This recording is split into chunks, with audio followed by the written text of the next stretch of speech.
歡迎收睇《日日有樓睇》，我係吳彩瑩。二手市況被睇淡，以將軍澳南為例，最近成交減慢咗，部分業主見到市況轉淡，都願意擴大議價空間嚟吸引買家，有啲更加心急到要蝕讓沽貨啊！樓市受多項負面因素籠罩，多區出現蝕讓或者低市價成交，例如係將軍澳區。海編會錄得蝕讓個案，嚟自3座低層 J 室，實用面積519平方尺嘅兩房單位，喺今年5月放盤，當時叫價1000萬，近日累減132萬268萬賣出，折合尺價大約16700蚊。原業主喺2018年樓市高峰期以900萬買入單位，持貨4年，帳面蝕讓32萬離場，單位貶值大約4%。同區天晉錄得低市價成交，嚟自2B 座低層 C 室，實用面積735平方尺，間隔係3房連住密室。原業主最初以1470萬放盤，3個月後有準買家洽購，願意減價142萬，成交價1328萬，折合尺價大約18068蚊。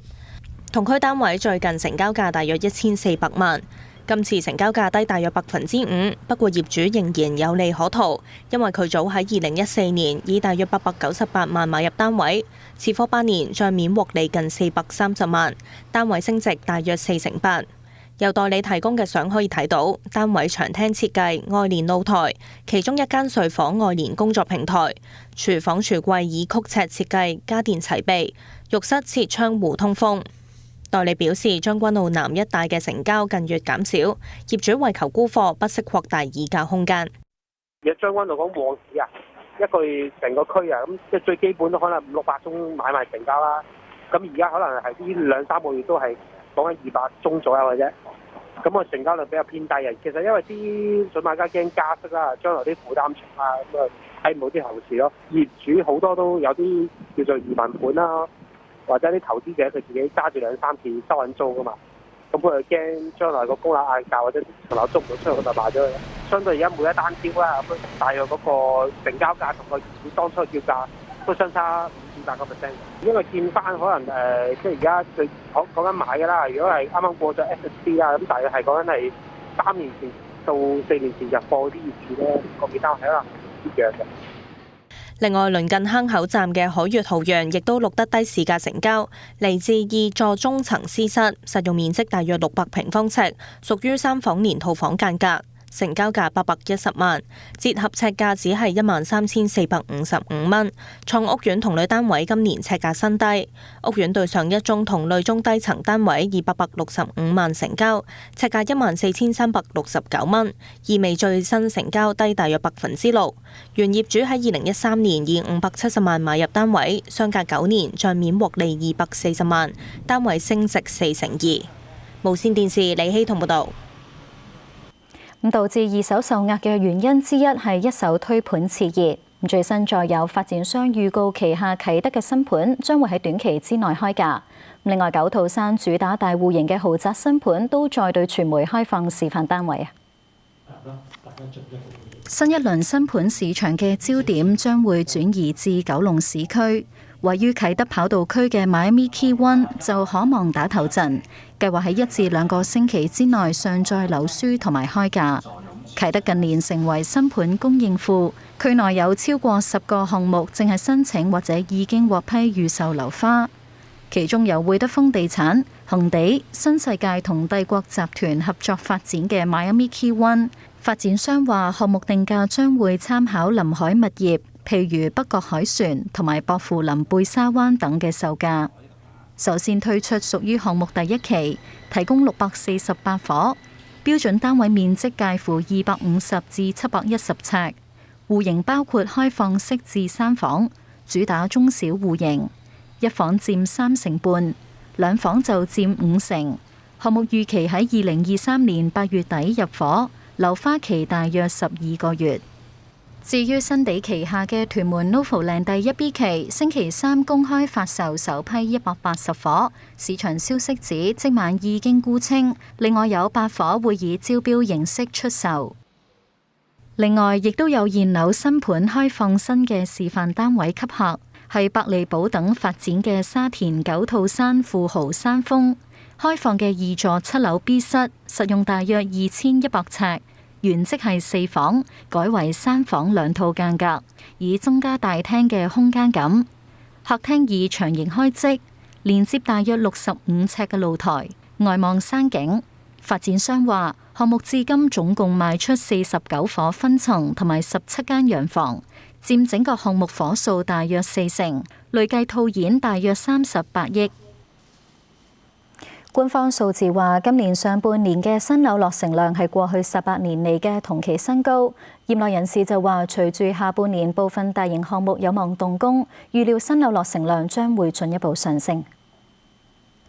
喺今年上半年，新樓落成量超過12000伙，成為過去18年嚟嘅同期新高。業界預期全年數字有望超過2萬伙。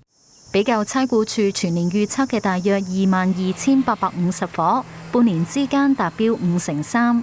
今年呢個落成量比較多呢，咁嘅原因呢就係因為舊年啊個疫情影響關係呢，咁其實有啲就係滯後咗嘅，遲咗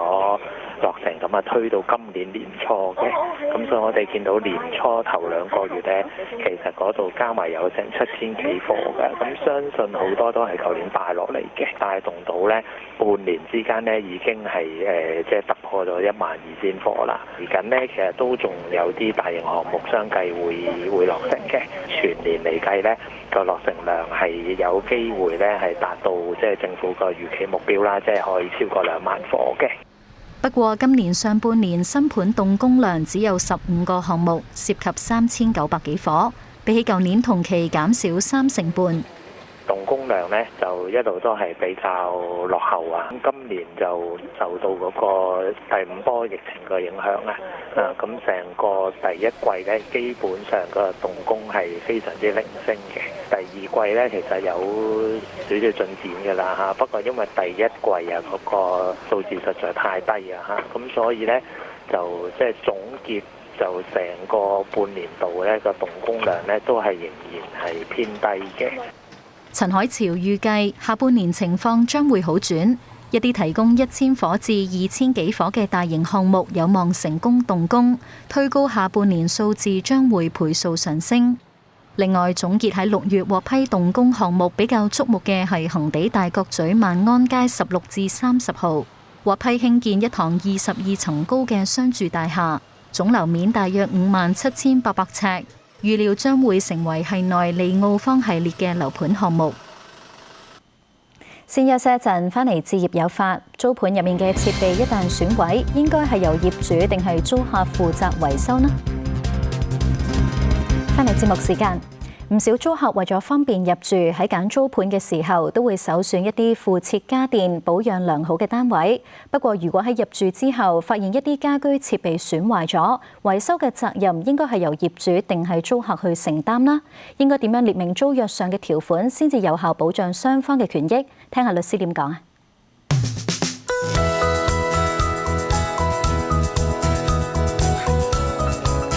隨住美國進入加息週期，唔少本身有置業打算嘅人都暫緩入市計劃，希望先租樓，睇清楚後市走勢，再進行買樓計劃。喺選擇租盤嘅時候，準租客一般比較着重樓盤嘅地點、單位大細、整體裝修等等。假若入住之後，發現間屋入面嘅設備出現咗啲問題，除租盤附設嘅電器或者家私需要維修，應該係由業主定係租客負責呢？如果係有爭拗嘅時候，譬如話用下某啲電器即係唔着啦，或者係睇落又唔多似係人為嗰個整壞嘅，咁嘅時候點樣處理咧？咁就係要睇翻個租約裏邊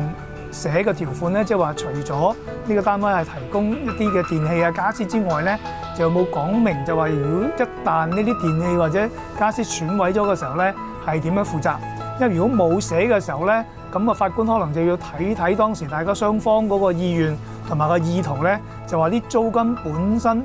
係咪特登一個水平係高過即係冇家私啊、電器嗰啲水平，而咧雙方有個我哋叫做意圖或者叫共同嘅協議咧，就係如果係有自然損毀嘅時候咧，業主要負責即係更新啊、維修啊，或者係去到最嚴重可能要更換翻俾個租客添咁樣。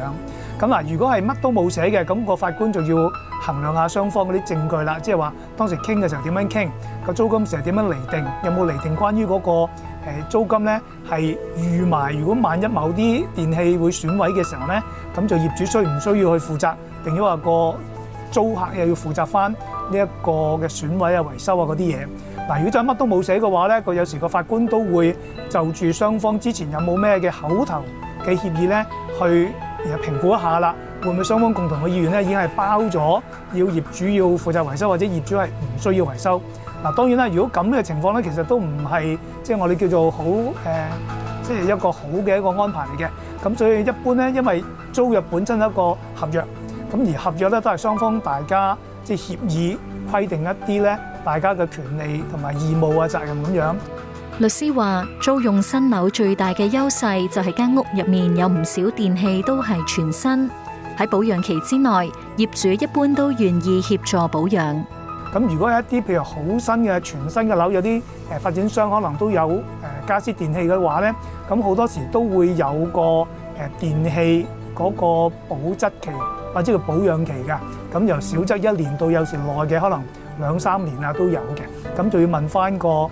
發展商攞翻呢啲即係保養證書啦咁樣。咁如果係啱啱呢個保養期仲喺度嘅話咧，咁我相信業主都唔介意咧，就話啊頭嗰譬如話1年。如果有電器嗰個維修啊損毀嘅時候咧，就可以通知翻業主，業主就通知翻嗰個電器商，咁啊做一個咧佢原本嘅一個即係保養期啊，咁樣都仲有效。租盤附設家電等設備固然方便租客，但律師話香港嘅租務條例一般冇定明單位入面有必要提供電器。換句話講，業主並冇責任喺單位入面提供相關嘅設備。譬如而家香港咁熱嘅天氣咧，冷氣都可能要變咗個叫做必須嘅用品。咁所以如果租客要租你嘅單位係冇冷氣嘅話咧，佢會唔會肯租咧？會唔會佢租就話嗱，一定要你保障我嗰個即係要過到1年，要過到個夏天個冷氣機都冇事嘅。如果有事嘅話咧，業主你負責維修翻啦，或者個租金可能咧業主話咁啊，咁啊租金按金或者個租金水平咧要定翻高少少啦咁樣。咁如果雙方有傾過呢啲係必須嘅租約裏邊要交到俾個租客使用嘅話咧，咁呢個多數個法庭就算你冇寫話係由業主負責嘅話咧，咁法庭都會覺得咧係雙方一個重要嘅一個條款，定咧呢啲家私電器咧一定要良好嘅狀態，咁個租客先至要用得到呢個單位。咁所以如果呢啲情況之下咧，可能變咗咧就算冇寫都係業主嘅責任㗎啦。咁當然如果大家雙方寫到明，譬如冷氣機喺個租約期間係唔着或者係要損毀維修嘅話咧，係由業主嗰邊去負責。咁寫到明當然就最好啦。但如果冇寫嘅時候咧，法院都會就住雙方嘅一啲證據咧，去揾出一個判決係邊一個要負責即係維修啊呢啲損毀嘅電器啦。就因為香港都冇特別嘅法例咧，去規定個租約裏邊嗰啲電器同家私咧係應該點樣處理。咁所以既然冇法例嘅要求嘅話咧，咁所以雙方最好就自己定明咗自己嗰個權利或者義務咯。因為始終啲電器咧都容易壞嘅。咁如果壞咗嘅時候咧，邊個負責維修保養嘅話咧，最好都寫翻清楚。純粹因為係啦，個租約裏邊寫咗啲有電器有家私，都唔表示個業主一定要負責去維修。咁而有冇大家共同嘅意願要負責去維修嘅話咧，其實法院好多時你冇寫嘅話咧，就要由雙方即係簽合約嗰陣時候，大家講過啲乜嘢，大家關注啲乜嘢，大家要求啲乜嘢，或者一個業主話唔會負責啲乜嘢。如果租客喺未經業主同意之下，將單位入面損壞咗嘅設施經第三方甚至由自己進行維修，當中所產生嘅費用，業主又有冇需要負責呢？嗱，除非真係好急好急，冇咗嗰樣嘢唔得嘅，譬如話啲燈泡咁樣熄咗燈，你夜晚睇唔到啦，咁呢個係好緊急嘅一個維修啦。嗱，大部分嘅維修咧都可能如果真係出現咗嘅時候咧，其實咧如果租約寫到明邊個負責個保養維修就簡單啦，但係租客都要通知翻個業主嘅，就話喂，你寫咗已經係呢件電器咧係業主負責維修保養，但係已經可能唔着樓彎咗啦，我今晚又趕住用，唔可以等你幾日嚟得閒睇睇，或者揾個師傅嚟睇睇咩事。咁嘅話咧，如果就算個租約寫到明係業主負責嘅話咧，個租客都要即刻通知翻個業主嘅。一般而家係社交嘅軟件啦，或者係電話啦，可以直接通知翻個業主，就話啊，呢件嘢你要負責維修，已經壞咗，但我等唔到你啦，我可能即刻更換嘅時候咧，大概師傅話幾多錢到，你肯唔肯業主俾翻錢咁樣。咁如果係個租客一早同個業主即係匯報翻嗰個價錢嘅話咧，咁業主如果心裏有數，或者佢已經表面係已經係直接即係承認咗冇問題啦，你去整啦咁樣，啲錢咧我補翻俾你，或者我租金度扣翻啦咁樣，咁啊避免雙方嗰個拗撬。嗱，如果真係有啲好特殊嘅情況，業主又揾唔到，咁但係咧個租客都好急住要用嘅話咧，咁嘅時候個租客就要即係負上一個風險咧，就係話個業主就算同意你整，但係都未必同意嗰個價錢㗎。咁所以咧就或者係如果要更換嘅話，就未必肯更換翻一個即係你唔係原本嘅牌子，唔係原本個型號嘅時候咧，咁就個租客可能冇一個風險啦，就話整完之後個業主就唔認或者同佢拗撬，咁所以避免啲情況嘅話咧，租客應該第一時間都係要通知翻個業主，咁得到業主嗰個確認嘅時候咧，先去進行個維修咧就最好啦。又一村環境寧靜，居住密度低，區內一座單幢式物業嘅兩房單位，實用450幾尺。業主為咗善用空間，訂做咗唔少嘅儲物位置。廳房嘅開則又係點？我哋一齊睇下。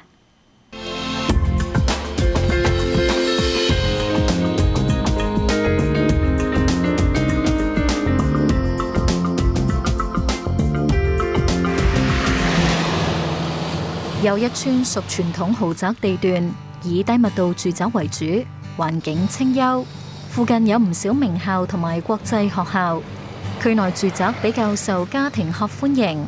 都有家長為咗方便仔女讀書而租住喺呢一帶嘅物業。不過又一村嘅住宅樓齡普遍唔輕，就好似今集參觀嘅桃苑，喺1988年起入伙，至今大約34年。單幢式發展，只係提供36伙，戶型以2房至3房為主，實用面積介乎450幾尺至870幾尺。參觀租盤屬屋苑開則最細嘅2房，實用面積457尺，長形大廳附設對流窗，冇玄關，提升實用性。呢間屋近年經過翻新、牆身、地板等保養良好。客廳寬敞，相信放咗家私之後，仍然有充裕嘅走動空間。單位位處高層，大窗外望附近樓景，仲可以遠望中環嘅中銀大廈。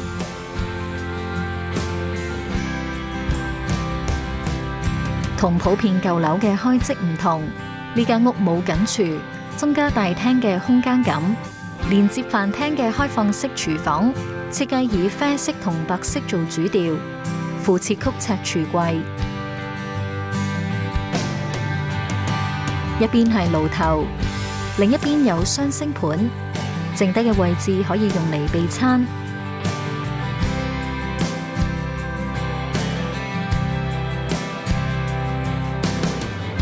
吊櫃設計增加收納，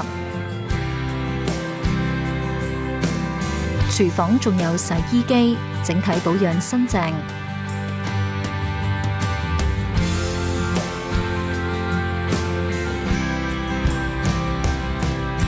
單位2間房比較集中，經過短走廊，以打對角形式排列。先睇下靠近大廳嘅一間，約莫70尺。成間房都做咗地台，大大提升儲物量。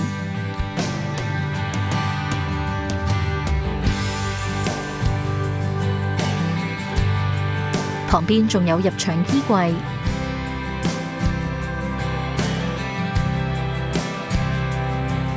景觀同客廳一致，外望附近樓景。另外一間房嘅面積比較大，約莫100尺。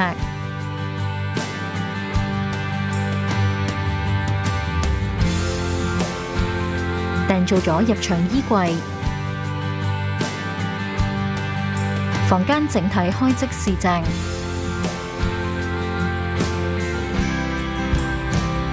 兩邊窗嘅設計限制咗家私擺位，但優點係可以引入更多天然光，房間比較光猛，都增加空氣流通。為咗善用空間，業主訂做高身窗台櫃。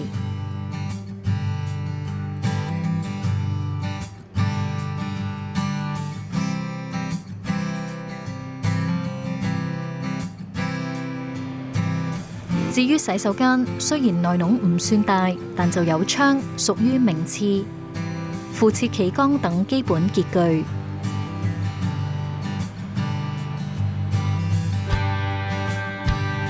同廳房唔同，牆身主要用上灰色磚。單位而家叫租23,000蚊，以業主2018年860萬嘅買入價計算，租務回報率超過3厘。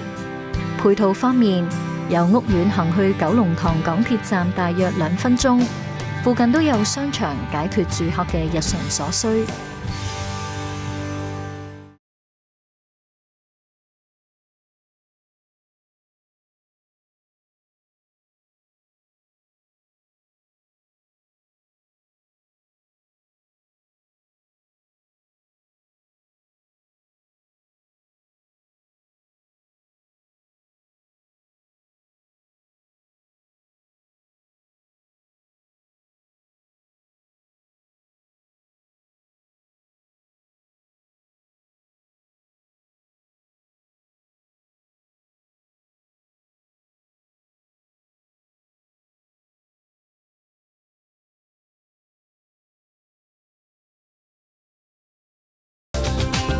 節目時間夠啦，拜拜。